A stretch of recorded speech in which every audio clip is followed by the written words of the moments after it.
گزارش یہ ہے کہ قسطوں پہ کوئی چیز لینا صرف اس وجہ سے کہ وہ قسطوں پہ ہے وہ حرام نہیں، نہ وہ لیز پہ اور نہ وہ حرام اس وقت ہوتی ہے جب آپ مدت کے عوض دیکھیں. سود جو ہوتا ہے نا وہ دو قسم کا ہوتا ہے، ایک ربا الفضل اس کو کہتے ہیں، ایک ربا نسیہ کہتے ہیں. ربا جو الفضل ہے اس کا مطلب ہے کوئی چیز آپ دے رہے ہیں وہی چیز لے رہے ہیں سیم جنس کی، اور اس میں مقدار میں اضافہ یا کمی کر رہے ہیں، تو یہ ربا الفضل. اس کی حدیث کے اندر مثال آتی ہے کہ ایک شخص نے کھجوریں خریدی اور کم درجے کی کھجوریں دے کے اعلیٰ درجے کی کھجوریں لے لی، یا اعلیٰ درجے کی کھجوریں دے کے کم درجے کی زیادہ کھجوریں لے لی. نبی کریم صلی اللہ علیہ وسلم نے فرمایا یہ غلط ہے، یہ سود ہے. تو ان اپنی کھجوروں کو بازار میں کسی اور جنس کے عوض بیچتا، پھر تو اس جنس کے عوض وہ کھجوریں خرید لیتا، پھر چاہے اتنی آتی پھر ٹھیک تھا. لیکن ایک جنس کی چیز آپ لے رہے اور دے رہے اور اس میں مقدار میں کمی بیشی کر رہے، یہ سود ہے، یہ ربا الفضل کی بات ہوتی ہے. اس کی موجودہ زمانے میں جو قسم ہے رائج قسموں میں وہ کرنسی کا کاروبار. یہ جو کرنسی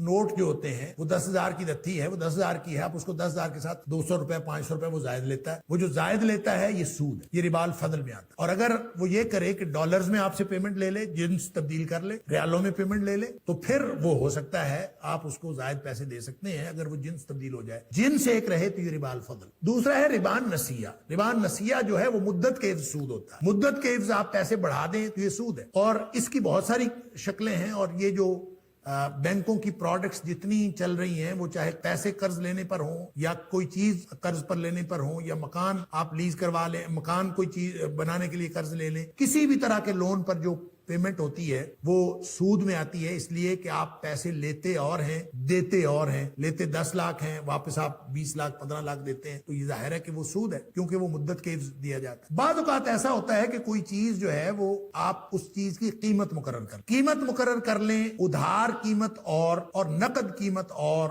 ایک ہی چیز کی ہو سکتی ہے، اس میں کوئی حرج نہیں. اس میں بہت سارے لوگوں کو اختلاف ہے، لیکن مجھے اس بارے میں کوئی اشکال نہیں ہے کہ کسی ایک چیز کی قیمت، یہ میرے پاس اینک ہے، یہ کوئی شخص مجھ سے خریدنا چاہے میں اس کو کہوں 100 روپے کی لے لو. دوسرا شخص آئے وہ کہے کہ یار میں خریدنی ہے اینک، میرے پاس پیسے نہیں ہیں، 1 مہینے بعد دوں گا. میں اس کو کہوں میں 150 کی اینک دوں گا. وہ کہے کہ ٹھیک ہے مجھے 150 کی دے دو. تو میری اگر اس کے ساتھ بائے اور مشتری کا معاہدہ طے پا گیا 150 میں، اس کی قیمت مقرر ہو گئی ہے، وہ مہینے میں پیمنٹ کی بات ہو گئی ہے، تو 150 قیمت بھی ہو سکتی ہے، اس میں کوئی حرج نہیں. لیکن وہ پھر جو قیمت مقرر ہوئی ہے تو وہ اگر مہینے بعد پیسے نہ دے سکے تو پھر یہ 150 کا 150 ہی رہنا چاہیے، چاہے وہ 2 مہینے بعد پیسے دے. پھر مدت کے زیادہ ہونے سے اس کے پیسے بڑھنے نہیں چاہیے، مدت کے کم ہونے سے اس کے پیسے کم نہیں ہونے چاہیے. اگر مدت کے کم ہونے سے اس کے پیسے کم ہو جائیں اور مدت کے بڑھنے سے اس کے پیسے بڑھ جائیں تو اس کا مطلب ہے یہ قیمت نہیں مقرر ہوئی، یہ مدت کے عوض سود مقرر ہوا. یہ فرق ہے دونوں چیزوں. اب اگر آپ یہ جو بینک کی جتنی بھی پروڈکٹس ہیں وہ چاہے لیز کی ہیں چاہے وہ فائنانسنگ کی ہیں، کار فائنانسنگ، کار لیزنگ، میں کار کی طرف آ جاتا ہوں، باقی پروڈکٹس کو ہم رہنے دیتے. کار فائنانسنگ تو سیدھی بات ہے کہ آپ نے کار لینی ہے، آپ جاتے ہیں بینک کے پاس، اس کو کہتے ہیں میرے پاس پیسے نہیں ہیں، میں آپ کو 5 لاکھ دیتا ہوں، باقی پیسے آپ ڈال لو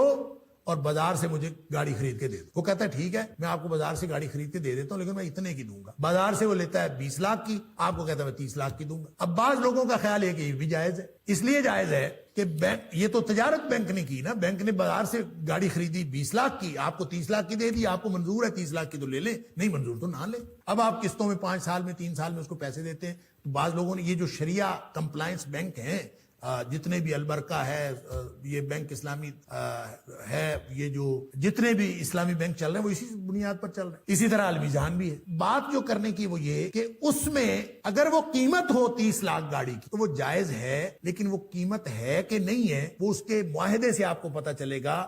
کہ اگر 5 سال کا معاہدہ ہے اور آپ 5 سال میں پیسے نہ دے سکیں، قسط لیٹ ہو جائے تو وہ قسط بڑھ جاتی ہے، پیسے بڑھ جاتے ہیں. اور جب آپ پہلے دے دیں پیسے تو وہ کم ہو جاتے ہیں. تو اس کا مطلب ہے قیمت تو نہیں ہے، وہ تو سود ہے، لہذا وہ حرام ہے.